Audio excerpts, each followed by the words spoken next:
Hay un mito que ha dejado a más personas paralizadas de lo que cualquier fracaso real podría haberlo hecho. Y ese mito dice esto: los grandes hombres de Dios siempre fueron grandes. Que Moisés nació líder. Que David nunca trastabilló. Que Pablo siempre supo hacia dónde iba. Que Pedro nunca dudó en los momentos importantes. Si crees eso, la Biblia tiene algo que decirte. Y no es lo que esperas. Porque la Biblia no es un catálogo de superhéroes espirituales. Es el registro honesto, sin editar, de hombres y mujeres ordinarios que fracasaron de maneras extraordinarias y a quienes Dios usó de todas formas. No a pesar de sus fracasos. A veces, precisamente a través de ellos. Hoy vamos a ver a los hombres más usados por Dios en la historia bíblica. No sus triunfos, sus fracasos. Los que nadie menciona en los sermones. Los que la religión tiende a omitir porque no encajan con la imagen perfecta que queremos proyectar. Y cuando termines de ver esto, nunca volverás a ver tu propio fracaso de la misma manera. Empecemos desde el principio. Moisés, el hombre que se paró frente al faraón, más poderoso de la tierra. El hombre que extendió su vara y el mar rojo se abrió. El hombre que subió al Sinaí y recibió la ley de la mano de Dios. Este hombre comenzó su historia siendo un asesino fugitivo. Éxodo 2:12 no lo suaviza. Dice que Moisés vio a un egipcio golpeando a un hebreo, miró a todos lados para asegurarse de que nadie veía, mató al egipcio y escondió el cuerpo en la arena. No fue un acto de guerra. No fue defensa en combate. Fue un crimen. Un crimen que cometió con sus propias manos y luego intentó ocultar. Cuando el acto salió a la luz, Moisés huyó. Y no huyó por unos días. Huyó 40 años. 4 décadas en el desierto de Madián, cuidando ovejas, lejos de todo lo que alguna vez conoció. El palacio quedó atrás. El poder quedó atrás. La reputación quedó atrás. 40 años sintiéndose descalificado. 40 años creyendo que lo que había hecho lo eliminaba del plan de Dios. No hay forma de suavizarlo. 2 Samuel 11 es uno de los capítulos más oscuros de la Biblia.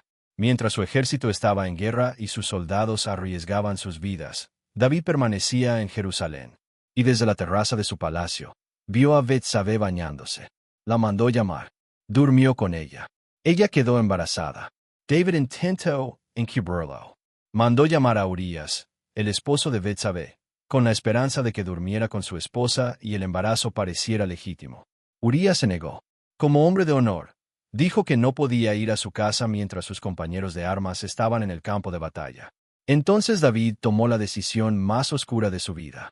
Escribió una carta al comandante de su ejército, Joab, ordenando que pusieran a Urías en primera línea y luego se retiraran para que cayera. La carta iba sellada. Urías la llevó en sus propias manos, sin saber que era su sentencia de muerte. Un adulterio y un asesinato premeditado, cometidos por el rey más amado de Israel. Y entonces llegó el profeta Natán, con una historia aparentemente simple sobre un hombre rico que tomó la oveja de un hombre pobre. David se indignó. Natán le dijo: «Tú eres ese hombre». Y David se derrumbó. El Salmo 51 es la oración que David escribió después de ese momento. Uno de los textos más profundos de la Biblia sobre el arrepentimiento genuino. Una obra literaria y espiritual de primer nivel. Escrita desde el lugar más bajo de su vida. No hubiera habido Salmo 51 sin la caída. No hubiera habido ese nivel de profundidad espiritual, sin ese nivel de quebranto personal. Del linaje de David nacería Jesús. Un adúltero y asesino restaurado en el linaje del Salvador del mundo. Dios no solo perdonó a David.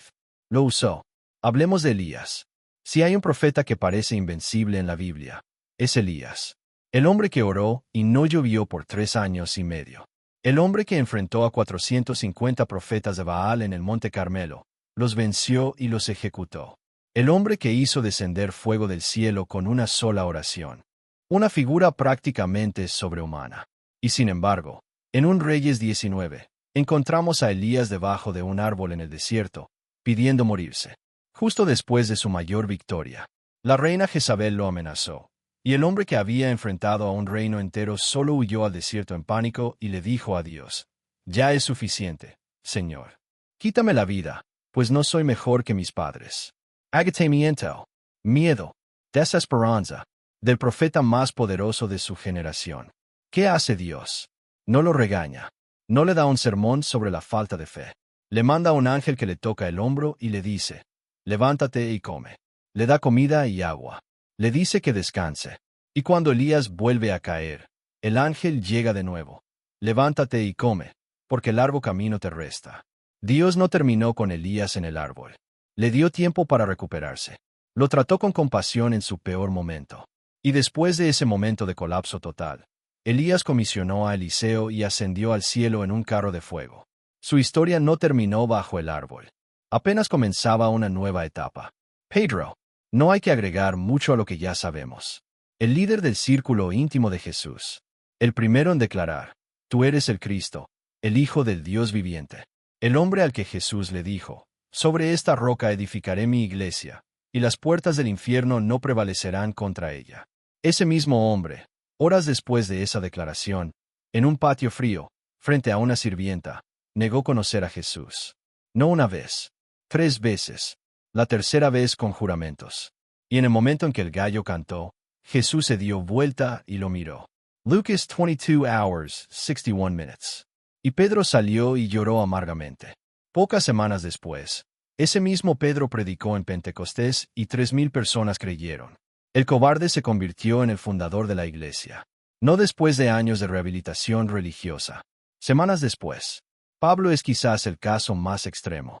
Hechos 8 lo introduce como la persona que cuidaba la ropa de los que apedreaban a Esteban, el primer mártir cristiano. Hechos 9 dice que Saulo respiraba amenazas y muerte contra los discípulos del Señor. Hechos 22:4 registra sus propias palabras. Perseguí este camino hasta la muerte, llevando a la cárcel a hombres y mujeres.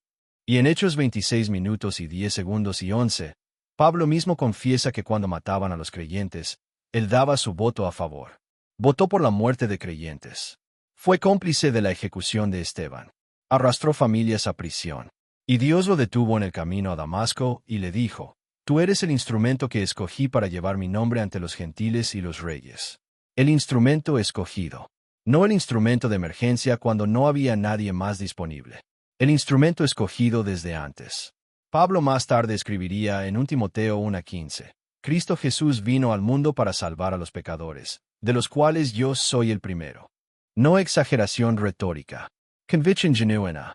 Y es exactamente desde esa convicción, desde ese conocimiento profundo de lo que había hecho y de lo que la gracia había perdonado, que Pablo escribió sobre la gracia con una profundidad que nadie más en el Nuevo Testamento alcanzó. ¿Ves el patrón ahora? Moisés necesitó el desierto para dejar de ser un príncipe y aprender a ser un siervo. Abraham necesitó el fracaso de la impaciencia para entender que el cumplimiento de la promesa dependía de Dios, no de él. David necesitó el quebranto total para escribir los salmos que consuelan a millones hoy. Elías necesitó el colapso para aprender que Dios lo trataba con compasión, no con exigencia. Pedro necesitó las lágrimas de la negación para liderar con la humildad que la iglesia necesitaba. Pablo necesitó el peso de saber lo que había hecho para predicar la gracia como nadie más podía. La Biblia no esconde estos fracasos. Los preservó. Los escribió con exactitud. Los incluyó en el canon de las Escrituras. ¿Por qué? No para glorificar el pecado, sino para que tú y yo entendiéramos que el plan de Dios no se detiene ante nuestro fracaso. Hebreos 11, el gran capítulo de la fe, menciona a Abraham, a Moisés, a David. No borra su historia. Los incluye con todo y sus fracasos como ejemplos de fe. Porque la fe no es la ausencia de caídas. Es la disposición a levantarse. ¿Qué significa esto para ti hoy? Significa que la persona que siente que lo que hizo la descalifica permanentemente está leyendo la Biblia de la manera equivocada. Significa que el fracaso que llevas cargando como si fuera una sentencia podría ser exactamente el lugar donde Dios comienza a obrar de la manera más profunda. No estoy diciendo que el fracaso no tiene consecuencias. Las tiene. David vivió con las consecuencias de sus decisiones. Moisés no entró a la tierra prometida. Las cicatrices son reales. Pero las consecuencias no son el fin de la historia.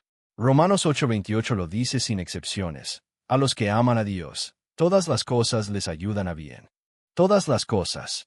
Los fracasos, las traiciones, los años perdidos, los errores que no puedes deshacer. Dios no los borra de la historia, pero los integra en el plan. La próxima vez que tu pasado te diga que ya es demasiado tarde, recuerda al fugitivo que liberó a una nación. Al mentiroso que fue llamado amigo de Dios. Al adúltero y asesino que está en el linaje del Salvador. al profeta que pidió morir bajo un árbol y ascendió al cielo en un carro de fuego, al cobarde que fundó la iglesia, al perseguidor que escribió las cartas más profundas del Nuevo Testamento. Dios no busca personas sin historia. Busca personas dispuestas. Personas que, desde su quebranto, digan, aquí estoy. Si este video tocó algo en ti o en alguien que conoces que lleva el peso de sus fracasos como si fueran su identidad final, compártelo. Y si quieres más contenido que te muestre la Biblia tal como es, sin filtros y sin ediciones, tu fracaso no define tu futuro. En las manos de Dios.